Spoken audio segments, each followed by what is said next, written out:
Hello car fans, this is Reph. We're back again. Buckle up and hold on as we bring you automotive news from here and abroad, only on Philkotse.com. So kumusta na ba kayo guys? How have you been doing? Welcome back to the second official weekly automotive update from Philkotse during the quarantine series that we're having. And with that, kumusta ba kayo guys? Ako ang ginagawa ko is I've been going online, whether YouTube or Facebook, and I've been looking around for automotive updates. I've been looking around for parts for my project car. And with that, we have so much news inside Philkotse.com regarding anything that's automotive related. So don't forget to go to that, guys. But first, hit like and subscribe, click the bell icon so you can be ahead with the latest automotive news from Philkotse.com, and it should be right here. It's right here, guys. First of all, the government announced that Metro Manila and certain high-risk areas in Luzon will still be placed under enhanced community quarantine until May 15. If you guys noticed, that's actually the second extension that we've had since the quarantine was implemented on March 15. So we're officially in month 2, guys. We made it. I hope you all are safe. And among those that will have extended quarantine along with us, the capital of Manila would be the provinces of Calabarzon, Central Luzon, Mindoro, Albay, and Catanduanes.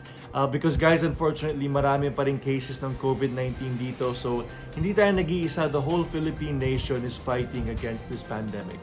And this is the same for a number of areas outside Luzon such as Antique, Iloilo, Cebu Province, Cebu City in Visayas, and Davao City, Davao del Norte, and Davao del Oro in Mindanao. So also a bit of good news, the government is also planning to resume public transportation in areas that will relax the quarantine protocols. So guys, it's a tricky situation, but we can expect that this will be the new normal for a while. Bawal na magsiksikan sa bus, jeep, at sa mga MRT at LRT, but this also has its benefits. So yeah, so we should just all follow protocol and be very grateful that at least we're slowly returning back to our normal lives. And in line with that, the Philippine Automotive Dealers Association wrote a letter to the DTI or Department of Trade and Industry for permission to reopen car dealerships before April 20. The group cited decreasing car sales first due to the Taal volcano eruption just a few months ago, and now due to the COVID-19 outbreak, as the reason for their appeal was less cars are being sold. So obviously less cars being sold, less income for dealerships, less income for staff or salary for staff and employees. So apektado talaga ang livelihood nila dito. The DTI's reply, sorry no can do, sabi nila. So according to Trade Secretary Ramon Lopez, hindi naman daw kasama sa listahan ng essential goods or services ang mga sasakyan natin. He also emphasized that it was important to limit the movement of people to minimize the spread of COVID-19. He also mentioned that exceptions will only apply to essential products that people can't live without. And speaking of dealerships, Toyota Pasong Tamo is celebrating 25 years in the automotive business of providing excellent services and excellent parts for its customers. And fun fact guys, this dealership is also one of the first dealerships in the country starting operations in 1995. Toyota Pasong Tamo also offers financing options, care of Toyota financing services, and with that, matinik din sila sa after sales nila guys because they have more than 30 service bays for PMS and they only use Toyota genuine parts. And with that, pwede ka pang tumambay sa sariling coffee shop ni Toyota. It's the 2291 Coffee Shop habang nagpapagawa ka ng kotse mo. And not only that guys, they also actually offer quality pre-owned Toyotas under the certified pre-owned vehicle program, only with fair market prices, low interest financing rates, and of course, extended warranties. And more Toyota news, leaked images show what could be the next update mid-cycle refresh for the Toyota Hilux. With that, we also have news from Australian website Car Advice, who actually released the Hilux images, showing a revised front end which seems to be inspired a little by the Toyota Tacoma. The Tacoma, as you guys already know, is the US version of the Hilux. The overall profile seems to be the same, except there are slight revisions at the rear by way of LED combination lamps. But take note guys that the supposed 2021 Hilux is not yet official. I repeat, not yet official because there is no official confirmation from Toyota, but reports have surfaced that the refreshed Hilux could break cover by around July 2020 this year. So we can expect to hear from Toyota in the upcoming months. And if you're a fan of the Hyundai Ioniq liftback, well, huwag na tayo masyadong ma-attach guys because there's a strong chance that it will be replaced very soon. You're looking at the Prophecy electric sedan concept, which Hyundai itself has already approved for production. Remember guys that this is an all-electric model that will be introduced as the next generation Ioniq.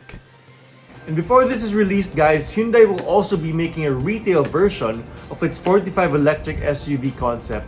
Both models will use the new electric global modular platform that also uses floor-mounted batteries. In turn, this will also increase interior space. And if you're one of those who don't like how cars look alike, Hyundai says that the two new models will have a different design philosophy using specific common elements instead of a shared overall aesthetic. The 45 concept, for example, has a more angular shape inspired by the 70s, which I personally like very much, while the Prophecy is influenced by 1913's era cars with flowing curves. And that I think is even more interesting. Production versions of the two models are scheduled for release by around 2021. And with that, moving on, the Philippines is getting the new Subaru Ascent midsize crossover, but it will be renamed the Evoltis in our market. Evoltis, so layo guys, diba? The reason for the name change is that the Ascent name has already been trademarked by Subaru North America. Pero, I mean, Ascent by any other name it's still a Subaru, diba? The upcoming Evoltis 7-seater is powered by a 2.4-liter turbocharged boxer engine. This is good for around 260 horsepower and 376 newtons of torque. This is also partnered with a continuously variable transmission. And with that, Subaru's EyeSight driving assist technology is also expected to be offered as a standard equipment. Our market will be sorting the Evoltis from Indiana, where the US market Ascent is also manufactured. No pricing information for the Evoltis is available at this time, pero mukhang ipon-ipon na guys because it's expected to cost more than the Subaru Forester, which is currently priced at 1.698 million pesos. That's 1.698 million pesos. Meet the Autobiz Raptor Ultima, a custom built by Vietnam-based car body shop Autobiz. The exterior speaker array consists of multiple kicker speakers surrounding a kicker 15-inch subwoofer with 3 Zapco amplifiers underneath. And even the cabin has been given the sound treatment with Ultima and Utopia speakers by Focal, as well as a Brax DSP and amplifiers. Plug in the Astral and Kern music player and you're ready to go. Talagang dumadagundong ng sounds nito. And not only that, the setup also includes laser light accents that look striking at night. Wondering how much it costs, guys? Mga $80,000 lang naman, or more than 4 million pesos. Mas mahal pa sa presyo ng stock Ranger Raptor, which is almost 2 million pesos. So, alin kaya sa organs ko ang pwede kong ibenta, di ba? And speaking of benta, matumal ang bentahan ng kotse ngayon. Speaking from a person who also used to do buy and sell of classic cars, mahirap talaga because not everyone has the spending capacity to purchase these vehicles. So, and according to the figures released by the Association of Vehicle Importers and Distributors of Avid recorded sales of 14,404 units. That's a drop of 34.4% compared to the same period last year. The reduced numbers are a result of the eruption for 1 and the COVID-19 outbreak for 2. Passenger car year-to-date sales dropped by around 43%, while light commercial vehicles dropped by around 29%, and commercial vehicles sold only 92 units from January to March 2020, a decline of 62%. So imagine guys, from January to March, they only sold 92 units. So it's not looking too good. It's not looking too good. So the drop, guys, was especially dramatic in combined month-on-month sales for passenger cars, light commercial vehicles, and commercial vehicles from 6,262 units in February to just about 2,649 units in March, a clear reduction of about 58%. And with that, despite failing sales, a number of car brands are joining the fight against COVID-19, either by providing vehicles to transport frontliners or donating personal protective equipment. So that's it, guys, for a roundup of auto industry news for this week. Again, my name is Reph, and stay updated on the latest developments with Philkotse.com. See you guys next week. Stay home and stay safe.